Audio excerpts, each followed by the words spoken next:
लेके आ चुके हैं वापस से एक बेहतरीन गेमिंग टेस्ट वीडियो। और इस वीडियो में जो हमने ग्राफिक कार्ड, जो हमने प्रोसेसर यूज किया ना, उसमें मेरे को थोड़ा सा डाउट लगा था जब मैं इसकी टेस्टिंग करा था, क्योंकि हमारे जो 20 सीरीज के ग्राफिक कार्ड है ना, वो उतने ज्यादा चले नहीं, तो पता नहीं उनकी परफॉर्मेंस कैसी थी कैसी नहीं थी। बेसिकली अभी मेरे पास तो सिर्फ 2060 सुपर था, तो मैंने भिड़ा दिया उसको i5 7th जनरेशन के ऊपर, जो कि आप लोगों ने थंबनेल पर पढ़ ही लिया होगा। बेसिकली अब 20 सीरीज का ग्राफिक कार्ड है और जो हमारा प्रोसेसर है वो बहुत ज्यादा ओल्ड हो जाता है। इस हिसाब से देखा जाए तो ये तालमेल बैठा पाएंगे या नहीं, क्या रहेगी परफॉर्मेंस, क्या नहीं रहने वाली है, वो सारी चीजें हम इस वीडियो में टेस्ट करने वाले हैं। तो अगर आप लोग नए हो तो इस चैनल को सब्सक्राइब कर लो, वीडियो को लाइक कर लो, और हाँ, लास्ट में अगर कोई भी आप लोगों का डाउट रह जाएगा तो कमेंट जरूर करना, रिप्लाई तो उस टाइम हमेशा मिलता ही रहता है। चलता है गेमिंग टेस्ट में फटाक से। तो जो भी हम गेमिंग टेस्ट करने वाले हैं वो सारी 1080p रेजोल्यूशन में होने वाली है बेसिकली। तो इसमें हमने सबसे पहले चालू कर दिया काउंटर स्ट्राइक 2, जिसकी सेटिंग हमने रख दी है वेरी हाई पर। बेसिकली सारी की सारी गेम को हम वेरी हाई सेटिंग्स पर ही रखने वाले हैं। तो अगर इसमें जीपीयू यूसेज की बातचीत करें तो 40 to 50% के बीच में यूज हो रखा है, जो कि ठीक ठाक है। वैसे भी जो हमारी काउंटर स्ट्राइक 2 है वो इतनी ज्यादा जीपीयू इंटेंसिव गेम नहीं है, वो सिर्फ और सिर्फ सीपीयू का बहुत ज्यादा यूज करती है, जीपीयू से ज्यादा बेसिकली। तो अगर जीपीयू टेम्परेचर की बातचीत करें तो 65 to 70 के बीच में मैं कह सकता हूँ। बाकी अगर सीपीयू यूसेज की अगर बातचीत करें तो 100% है। यहाँ पर हमारे जीपीयू पूरा पुश नहीं कर रहा है। बेसिकली यहाँ पर जो हमारी पावर है ना, वो पूरा सीपीयू लगा रहा है। तो अब बात करते हैं हमारे सीपीयू टेम्परेचर की, तो 70 डिग्री सेल्सियस, जो कि ठीक है। हमने स्टॉक फैन लगा रखा है, कोई दूसरा फैन नहीं लगा रखा। तो स्टॉक फैन के हिसाब से देखा जाए तो अच्छे खासे हमारे जो टेम्परेचर है वो मेंटेन होकर चल रहे हैं। बाकी हमने 16 GB रैम लगा रखा है, तो रैम यूसेज इसमें हमारा 13 GB के आसपास है। वैसे अगर आप लोगों को गेमिंग करनी है बेसिकली, तो आप लोगों को 16 GB रैम लगाना तो कंपलसरी है, क्योंकि बहुत सारी गेम जो है वो 8 GB पर ऑन ही नहीं होती है। जैसे एलन वेक 2 को ले लो, वो गेम बिल्कुल ही नहीं चलती है, वो सीधा एरर दिखा देती है कि भाई आपका जो पीसी है वो हमारी औकात से बाहर है। तो 16 GB कंपलसरी है गेमिंग के लिए।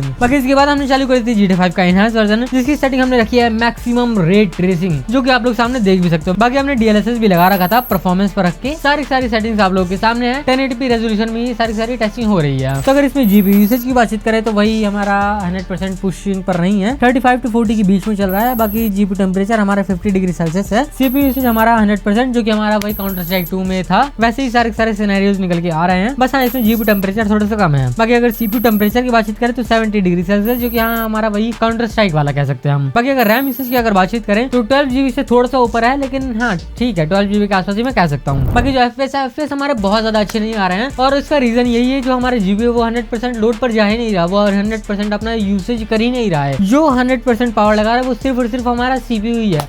आई थिंक मैं इसे बॉटल नेकिंग कह सकता हूँ, क्योंकि बॉटल नेकिंग में ये सारी चीजें होती है। हमारा जो जीपी है या फिर हमारा सीपीयू जो है वो 100% लोड पर नहीं जाता है। बाकी अगर नेक्स्ट गेम की बातचीत करें तो इसके बाद हमने चालू कर दी थी द क्रू मोटरफेस्ट, जिसकी सेटिंग हमने अल्ट्रा पर रख दिया है। सारी चीजें आप लोगों के सामने ही है। और अगर इसमें जीपी यूसेज की बातचीत करें तो 65 to 70 के आसपास में कह सकता हूँ। मतलब इन्हीं दोनों के बीच में वेरिएशन कर रहा है, कभी ऊपर कभी नीचे चल रहा है। बाकी जीपी टेम्परेचर हमारा 70 डिग्री सेल्सियस के आसपास, इसमें थोड़ा सा हीट ज्यादा हुआ है, क्योंकि ऑब्वियसली हमारा यूसेज भी ज्यादा ही है। बाकी सीपीयू यूसेज इसमें हमारा 100% ही है, और सीपीयू टेम्परेचर हमारा 70 डिग्री सेल्सियस। मतलब सीपीयू और जीपीयू दोनों ही एक जैसे ही गर्म हुए पड़े हैं, दोनों ही एक जैसी हीट प्रोड्यूस कर रहे हैं। बाकी अगर इसमें बातचीत करें रैम यूसेज की, तो रैम यूसेज इसमें हमारा थोड़ा सा प्लस है, मतलब 11 GB से थोड़ा सा प्लस है। बाकी अगर FPS की बातचीत करें तो 40 के आसपास FPS आ रहे हैं। मतलब हाँ, अगर आप लोग खेलना है तो अल्ट्रा पर तो मैं रिकमेंड नहीं करूंगा, थोड़ा बहुत लैग फील होता है। तो बेसिकली आप लोग मीडियम सेटिंग पर जाना, वहाँ पे आप लोगों को अच्छे खासे FPS देखने के लिए मिलेंगे। बाकी इसके बाद हमने चालू करी थी बैक फॉर ब्लड, जिसके सेटिंग्स हमने रखी है अल्ट्रा, जो कि आप लोग सामने देख भी सकते हो। बाकी अगर बातचीत करें इसमें जीपीयू यूसेज की तो 40% के आसपास, जीपीयू टेम्परेचर हमारा 60 डिग्री सेल्सियस, थोड़ा सा कम है। और सीपीयू यूसेज इसमें हमारा 90% के आसपास है। सीपीयू टेम्परेचर 65 to 70 के बीच में वेरिएशन कर रहा है। बाकी अगर रैम यूसेज पर नजर डाली जाए तो 11 GB से थोड़ा सा ऊपर है, कभी नीचे कभी ऊपर, ये सारी चीजें होती रहती है इन सब चीजों में। बाकी FPS हमारे कांस्टेंट 60 के आसपास आ रहे हैं, जो कि इस गेम के हिसाब से देखा जाए तो बहुत ज्यादा सही है, कोई भी दिक्कत नहीं आने वाली है। बैक फॉर ब्लड वैसे उतनी ज्यादा हैवी गेम नहीं है, अगर ये गेम चल रही है तो नेक्स्ट वाली भी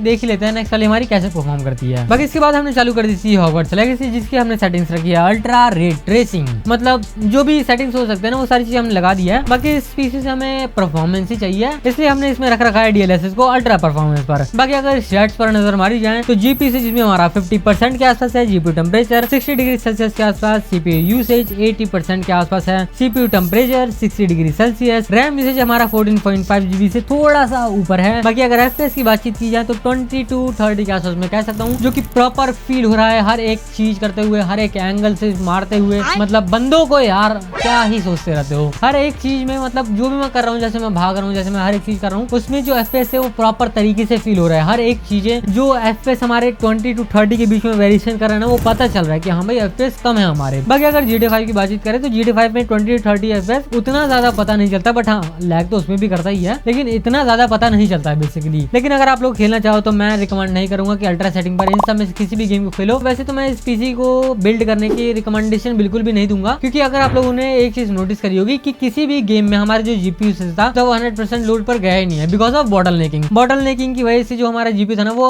पूरा प्रॉपर तरीके से काम ही नहीं करा। तो इसको गेमिंग के लिए बना के क्या ही करोगे। अगर आप लोग i5 का 7th जनरेशन लगा रहे हो तो कोई GTX सीरीज का ग्राफिक कार्ड लगाओगे तो वो बहुत ज्यादा सही रहेगा। बाकी अगर सारी गेम्स पर ही नजर मार ली जाए एक बार, तो हमारे जो सबसे ज्यादा FPS आए हैं वो हमारे बैक फॉर ब्लड में ही आए हैं, जो कि 60 FPS कांस्टेंट आ रहे थे। बाकी सारी गेम ने हमें उतने ज्यादा अच्छे FPS नहीं निकाल के दिए हैं कि उसे हम कह दे कि भाई बहुत ज्यादा अच्छा है, बहुत ज्यादा बेकार। मतलब थोड़ा मजा सा नहीं आया। काउंटर स्ट्राइक में भी थोड़ा ठीक ही था। वैसे भी काउंटर स्ट्राइक तो उतनी ज्यादा हैवी गेम नहीं है कि वो झेल ना पाए। काउंटर स्ट्राइक में तो आराम से 50+ आ रहे थे, कभी कभी 80+ भी चले जा रहे थे, तो उतनी कोई दिक्कत नहीं आई है। बाकी GTA 5 तो आप लोगों को पता ही है 30 FPS के आसपास है। GTA 5 को मैं बिल्कुल भी रिकमेंड नहीं करूंगा कि वेरी हाई, मतलब मैक्सिमम रे ट्रेसिंग पर खेलो। पीसी में बहुत ज्यादा दिक्कत आने लगेगी, मतलब पीसी पूरा ओवरऑल लैग करने लगेगा। बाकी द क्रू मोटरफेस उसमें 60 FPS कांस्टेंट लॉक हो जाते हैं। जितने भी हमने मेनली पीसी टच किया ना उसमें इतने ज्यादा कम FPS तो नहीं आए थे।